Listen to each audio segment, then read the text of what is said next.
kamusta? Ano ang kalagayan mo sa umagang ito? Ano ang iyong mga pakipagbaka? Ano yung mga kinakaharap, natakot? Anong pangamba mo na yun dinadala sa umagang ito? Hayaan mo na mabigyan ng kalakasan at kasagutan ng mga tanong mo sa pangaral ng salita ng Diyos ngayong umaga. Ngunit bago ang tuloy ang pagpapatuloy, kaibigan, manatili ka lamang sa iyong kinaroroonan para sa maiksing pagbahagi ng salita ng Diyos. Nais ko munang manguna sa isang panalangin. Amang banal sa langit, maraming salamat muli sa pagkakataon na makapangaral o may bahagi yung salita sa kanila. Panginoon, sa bawat kaibigan at kababayan namin na narito, hindi aksidente, Panginoon, na tinungo mo kami rito at sila'y makapakinig ng salita. Patuloy, Panginoon, na tulungan mo sila sa kanilang pinagdaraanan, maitawid, Panginoon, sa lahat ng mga pangamba at alalahanin na ito. Ikaw rin ang magpala sa kanilang pangangailangan pinansyal. Panginoon, patunayan mo sa kanila na ikaw ay Diyos at hindi nagkukulang, hindi ka nagbabago. Hindi ka nakakalimot, Panginoon, sa magandang pangako para sa bawat isa na seryosong lalapit sa iyo. Panginoon, naangkin namin ang dakilang bagay na gagawin mo ngayong umaga. Binabalik ang kapurihan at pasasalamat sa iyo lamang sa tanging pangalan namin, Panginoong Hesus. Amen. Kaibigan, nais ko magbahagi sa isang tema. Marahil ay ang halos lahat ay pamilyar na tungkol sa usaping ito. Kaibigan, nais ko magbahagi tungkol sa katotohanan. Kung ano nga ba ang katotohanan sa panahon natin ngayon. Masyadong gasgas na, kaibigan, na sasabihin na ang katotohanan ay masyadong laganap at sa kaparehas na bagay ay ito yung nahanap ng bawat isa. Kapag tayo ay manonood ng balita sa TV, kapag tayo, kaibigan, ay magpe-Facebook sa internet, makikita natin ang ilang mga balita, marahil may konting bahid nga ng katotohanan, pero hindi natin makakaila na ito ay isa pa rin sa masasabi natin mga fake news. At hindi natin alam kung ano talaga ang katiyakan, hindi natin alam kung ano talaga ang ating panghawakan sa panahon na ito. Masyadong marami ang mga pinoproblema at gumugulo sa ating isip. Ngunit isang bagay, kaibigan, sa umagang ito, sinabi ng salita ng Diyos sa John 8:32, inyong malalaman ang katotohanan at ang katotohanan nga ang siya magpapalaya sa inyo. Kaibigan, marahil sinisip natin na hindi nga tayo nakakulong. Tayo ay malaya na gawin ang anumang nais natin. Saan man, sino man nakasama, o kung ano pa man ito. Ngunit kaibigan, sa kabilang banda ng ating buhay ay merong mga lihim na umaalipin sa atin, merong mga pagkakagapos. Tayo ay nanatiling bihag ng ating mga kasalanan, ng ating mga paglapit sa bisyo. Tayo ay alipin, kaibigan, ng alalahanin, ng mga takot, ng mga pangamba, kaibigan. Ang tanong ko sa iyo ngayong umaga, ikaw na seryosong nakikinig, hahayaan mo ba na manatili kang gapos ng bagay na yan? Hahayaan mo ba na pangarap mo sa buhay hindi mo makamtan dahil magpapadaig ka sa nararamdaman mong matakot o anumang pumapasok sa iyong isip? Kaibigan, magandang balita sapagkat sinabi ng Panginoon na sino mang lumapit sa Kanya ay magkakaroon ng kapahingahan. Magsilapit lamang tayo sa Diyos upang bigyan niya tayo ng kapahingahan, anumang mga kabigatan ng pinagdaraanan, anuman nating daladalang pasanin. Kaibigan, nais namin ipakilala kung ano o sino nga ba ang katotohanan. Sa John 14:6, si Jesus lamang ang daan, ang katotohanan at buhay. Walang makakarapit o makarating sa ating Ama, kundi sa pamamagitan niya lamang. Kaibigan, nais namin pakilala ang Panginoong Hesus na may kakayahan na magbago ng buhay, magkaloob ng pag-asa, at ganoon rin pagkakataon na magsimula uli. Dahil isang katotohanan, kaibigan, ang lahat sa atin ay nagkasala.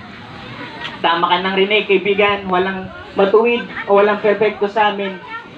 O sa bawat isa, kung meron mang nauna na nakagawa ng pagkasala, ay kami na yung kaibigan. Kaya inyong narinig ang mga patotoo kung ano ang aming buhay, kung anong kalagayan namin bago kami makilala sa Panginoon. Narito kami, kaibigan, hindi para manumbat o hindi para magmalaki sa iyong harapan. Hindi nais namin ialok ang kabaligtaran, kaibigan. Yun ay ang pag-asa. Pag-aasa na aming nasumpungan sa ating Panginoon. Maiksing patutunan lang rin, kaibigan, ang mga ngaral na sa inyong harapan, bagamat ang tsura ay desente, ang aking buhay noon ay masyadong malala at sadlak sa kasalanan. Murang edad pa lamang, kaibigan, batang simbahan, ngunit sa kabila na itsura na hindi nakagawa ng kasalanan, pero malaswang pag-iisip. Sa edad ko na yon, kaibigan, nag-iisip ako ng mga bagay na hindi dapat tumatakbo sa isip ng isang bata. Nung ako dumating sa hustong edad, sa pagbibinata ko, humanap ako ng mga tao na may kaparehas, nakagustuhan sa buhay, natuto ko na manood ng malaswang panoorin, pinawilihan ko ang bagay na yon. At hindi lamang doon nagtatapos, natuto ko, kaibigan, na murahin ang aking mga magulang, parang kaedaran ko lang. Ang aking magulang na mismong nagpapakain sa akin ay aking taasan o harap-harapan ng minumura. Natuto rin ako na mangupit dahil mababang halaga pa lamang, ngunit nang lumaki ay masasabi na itong pagnanakaw. Pinagnanakawan ko ang aking magulang para mapanglibre sa mga kabarkada, masustentuhan ang aming mga bisyo. Kaibigan, at hindi lamang doon nasagad sa punto na ako'y wala nang malapitan, mabigat ang pinagdaanan, kaibigan, ay umiram ako ng lakas ng loob sa alak, sa pagbabasakali na pag nilunod ko ang sarili sa alak, ay makalimot ako sa mga problema pinagdaraanan. Pero kaibigan, wala doon ang solusyon. Dumating din sa punto na hindi na sapat ang tamang binibigay ng alak, kaya para matapos ang lahat, pinag-isipan ko na tapusin na rin ang buhay na meron ako. Buti na lamang sa biyaya ng ating Panginoon na hindi niya inayaan ay tuloy ko ang aking masamang binabalak. At sa pangmagitan na isang kaibigan ay muling akong lumapit sa ating Panginoong Hesus at makakilala sa Kanya. Kaya narito ako sa inyong harapan, isang buhay na patotoo, may lakas ng loob na ibahagi kung anong aking mga dinanas at napagtagumpayan sa tulong natin, Panginoon. Pangalawang bagay, kaibigan, mahal tayo ng Panginoon. Ang ating Panginoon, kaibigan, ay lubos ang Kanyang pagmamahal. Kaya pinadala niya ang Kanyang nag-iisang anak, ang ating Panginoong Hesus, para sino man sumampalataya ay hindi mapahamak, kundi magtamo ng kaligtasan, ganoon rin ang buhay na walang hanggan sa langit. Kaibigan, kung ano man ang pinapangako sa iyo ng mundong ito, ay makakasigurado ka, kaibigan, hanggang dito lang yan. Ngunit ang pangako ng ating Panginoon na buhay na walang hanggan ay ating papakinabangan hanggang matapos ang buhay natin dito sa lupa. At panguling bagay, kaibigan, bilang pagtatapos ay ninais ng Diyos na tayo maligtas. Sabi sa Romans 5:8, sapagkat pinahayag o pinakita ng Diyos Ama ang Kanyang pag-ibig noon tayo makasalanan pa, nang si Jesus ay ipako doon sa krus, kaibigan. Malinaw ang pagkasabi ng salita ng Diyos na itinay ng Panginoon na tayo ay maging banal. Di niya inantay na tayo matutong magsimba. Di niya inantay na matuto tayo na magdasal at lumapit sa Kanya. Dahil kung sa ating sariling paraan, kung sa sarili lang nating disiplina, ay laging kapos. Walang nakakabot, kaibigan, sa pamantayan ng ating Panginoon. Kaya siya mismo ang gumawa ng paraan. Ang Kanyang anak ay pinadala dito sa lupa para ang bawat isa sa atin ay magtamo ng kaligtasan. Kaibigan, hindi tumitingin ang Panginoon sa iyong kalagayan. Tumitingin siya sa iyong puso. Kung seryoso ka, natanggapin siya at lumapit. Dahil kaibigan, sa Romans 10:9, kung ipapahayag ng iyong labi na si Jesus ang Panginoon at buong puso kang sasampalataya na siya ay binuhay mula sa mga patay, ika'y maliligtas. Kaibigan, bilang pagsasummarize na pangaral ngayong umaga, ang bawat isa na narito at seryosong napakinig, nais namin ialok sa inyo, hindi reliyon, hindi rin panibagong sekta na maaaring aliban.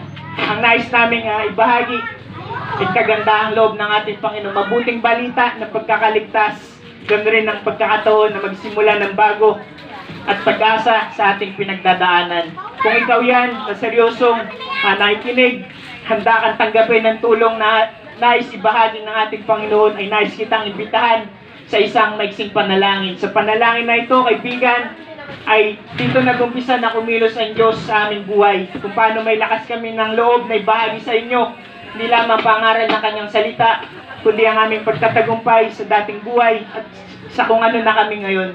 Kung handa ka na, kaibigan, nandyan ka sa labas, nagpapahinga o kaya abala habang nasa loob ng iyong tahanan, ay manalangin tayo ng ganito. Maaari mong ulitin, kaibigan, ang aming salita na babanggitin at isipin mo na ating Panginoon mismo ay yung kaharap, ay yung kausap sa umagang ito. At ito na, kaibigan, ang panalangin. Amang banal sa langit, maraming salamat sa pagkakataon na muling makalapit sa iyo. Maraming salamat sa pag-iingat at sa biyaya sa araw-araw. Panginoon, inaamin ko sa aking sarili na ako'y makasalanan. Kaya hinihingi ko ng tawad aking mga nagawang pagkukulang at pagkakasala sa harapan mo. Aking tinatanggap ang Panginoong Hesus bilang personal na Diyos, Hari at tagapagligtas ng aking buhay. Panginoon, natanggap ko rin ang kaligtasan, paging ang buhay na walang hanggan kasama mo diyan sa langit. Tulungan mo po ko na patuloy masunod ang iyong kalooban. Maraming salamat po sa tanging pangalan ng Panginoong Hesus. Amen. Kaibigan, maraming salamat sa iyong seryosong pakikinig at pagsabay sa panalangin. Kung isa ka sa tumanggap sa ating Panginoon, ay binabati ka namin, kaibigan, sapagkat yan na ay yung pinakamatalinong desisyon na ginawa sa iyong buhay. At mayroon kang assurance, kaibigan, makakaasa ka ng bawat hingin mo sa panalangin ay diringgin na ng ating Panginoon. Sapagkat kung sino man nagsipatanggap sa ating Panginoong Hesus ay kinikilala na ng ating Diyos Ama at tinuring na kanyang anak. Kung ikaw ay mananatili na maglaan ng panahon sa Kanya, ay hindi lamang ikaw maliligtas, kundi maging iyong sambahayan. Kaibigan, ay lamang sa maiksing pagbahagi ng salita ng Diyos sa umagang ito. Maraming salamat at sa Diyos lahat ng papuri. Ayan po, napakinggan po natin ang pagbabahagi ng salita ng Diyos. Mga kaibigan, kung nais mo na kilalanin ang ating pong Panginoong Hesus, kung nais nyo po na magpa-Bible study, o nais nyo pong itatag ang salita ng Diyos sa inyo pong mga tahanan, gaya nga po na nabanggit ng aking kasamahan, ito po ay libre para sa bawat isa sa atin kung nais pa po natin na patuloy kilalanin ng Diyos sa ating pong mga buhay. Sapagkat mga kaibigan, bilang isang kabataan, kung nais mo na magkaroon ng magandang direksyon ng buhay mo, itatag mo ang salita ng Diyos sa iyong buhay. Ganon din, bilang isang magulang, kung nais mo na mapalaki na maayos ang iyong mga anak, mga kaibigan, mahalaga din po na may tatag ang salita ng Diyos sa iyong pamilya. Kaya mga kaibigan, kung ikaw yan, sumunod ng seryoso sa panalangin na yan at nakipag-usap sa ating pong Panginoong Hesus, yan ang kapatawaran na kayang ibigay sa iyo ng ating pong Panginoong Hesus, na minsan maging ang ating pong mundo hindi kayang ibigay ito sa atin. Kaya kaibigan, kung sumunod ka sa panalangin na yan, congrats, pinagkalooban ka ng ating pong Panginoong Hesus na maging anak niya at humingi sa kanya ng pabor o biyaya kung nais mo na tumawag sa kanya, at gawin mo lamang ito sa pamamagitan ng panalangin. Kaya kaibigan, kung nais mo pa na patuloy kilalanin ang Diyos sa iyong buhay, mga kaibigan, kami po ay nagpapakilala bilang isang formality sa bawat nagtatatag ng formalidad na ipakilala ang aming pong samahan sa inyo upang hindi po itaas anumang pong reliyon na aming kinabibilangan, ngunit nais po namin itaas ang Diyos na aming pong pinaglilingkuran. Mga kaibigan, ang aming pong church ay matatagpuan po sa pagitan ng Petron Corporation at ganoon din po SM Rosario. Sa likuan po ng mga baby bus, makikita nyo po doon ang unang building at makikita nyo po doon ang Green Square building. Sa second floor po makikita nyo ang The Father's House Christian Center sa second floor. At mga kaibigan, ng aming pong church ay may mga service. Ito po ay 10 a.m. ng umaga, meron pong worship service, meron din pong 8:30 a.m. Ito po ay Sunday School Adult Service.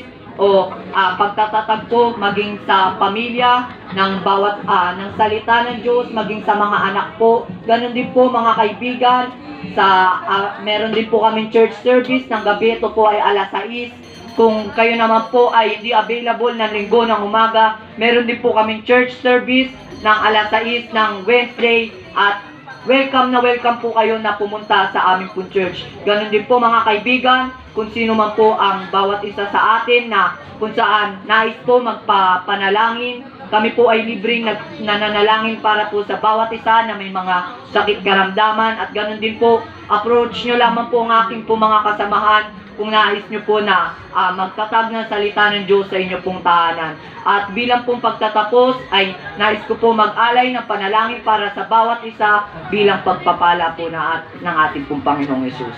Panginoon, maraming salamat o God sa katagumpayan na may bahagi ang iyong salita sa lugar na ito. Panginoon, kausapin mo ang bawat mga kaibigan namin o God na nakapakinig ng iyong salita. Panginoon, itatag mo ang iyong pagpapala, Panginoon, pag-asa, Panginoon, sa kanilang mga buhay, sa kanilang mga puso, Panginoon, ang iyong salita, Panginoon, o God, mahayag sa kanilang buhay, kapag dumating yung mga punto, God, na kung saan maharap sila sa mga mabibigat na sitwasyon, Panginoon, maunawaan, maalala nila, o God, na higit ang iyong salita, Panginoon, kayang gumawa sa buhay ng tao. O Amang Banal, kayo, Panginoon, o God, ang patuloy na magproteksyon, mag-ingat sa bawat mga kaibigan na namin na naririto. Ganon din po, Panginoon, kayo ang magpala sa kung anumang mga kabuhayan, Panginoon nila. Ganon din, Panginoon, kayo patuloy ang pumilos, mangusap sa kanilang mga puso. Maraming salamat, Ama, sa ginawa mo, Panginoon, na pagkakataon na may alok ang iyong dakilang pag-ibig, pag-asa para sa bawat isa. Maraming salamat po sa pangalan mo, Panginoong Hesus. Amen. At mga kaibigan, yun lamang po sa maikling pagbabahagi ng salita ng Diyos. God bless po para sa bawat isa. Please like, share, and subscribe for more videos. Thank you and God bless. God bless po. Salamat po.